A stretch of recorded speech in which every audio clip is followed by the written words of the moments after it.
पुराने जमाने में एक राजा हुए थे, भर्तृहरि। वे कवि भी थे।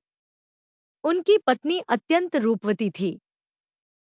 भर्तृहरि ने स्त्री के सौंदर्य और उसके बिना जीवन के सूनेपन पर 100 श्लोक लिखे, जो श्रृंगार शतक के नाम से प्रसिद्ध हैं।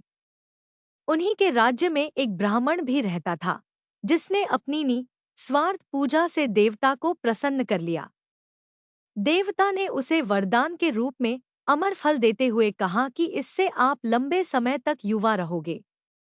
ब्राह्मण ने सोचा कि भिक्षा मांग कर जीवन बिताता हूं, मुझे लंबे समय तक जीकर क्या करना है। हमारा राजा बहुत अच्छा है, उसे यह फल दे देता हूं। वह लंबे समय तक जिएगा तो प्रजा भी लंबे समय तक सुखी रहेगी।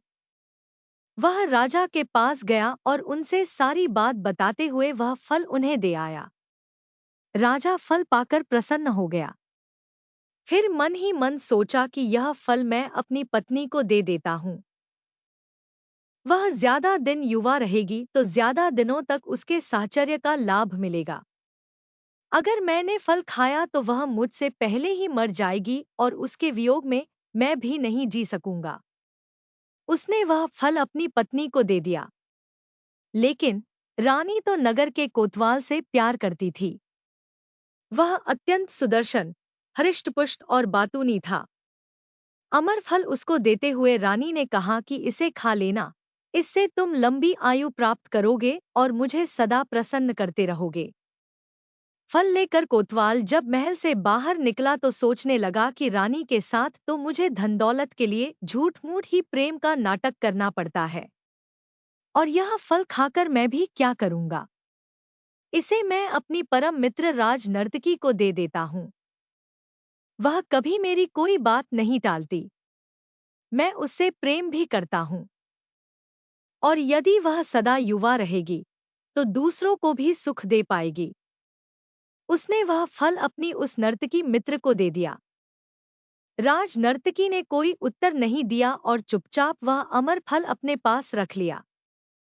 कोतवाल के जाने के बाद उसने सोचा कि कौन मूर्ख यह पाप भरा जीवन लंबा जीना चाहेगा। हमारे देश का राजा बहुत अच्छा है, उसे ही लंबा जीवन जीना चाहिए। यह सोचकर उसने किसी प्रकार से राजा से मिलने का समय लिया और एकांत में उस फल की महिमा सुनाकर उसे राजा को दे दिया और कहा कि महाराज, आप इसे खा लेना। राजा फल को देखते ही पहचान गया और भौंचक रह गया। पूछताछ करने से जब पूरी बात मालूम हुई तो उसे वैराग्य हो गया और वह राजपाट छोड़कर जंगल में चला गया। वहीं उसने वैराग्य पर 100 श्लोक लिखे जो कि वैराग्य शतक के नाम से प्रसिद्ध हैं।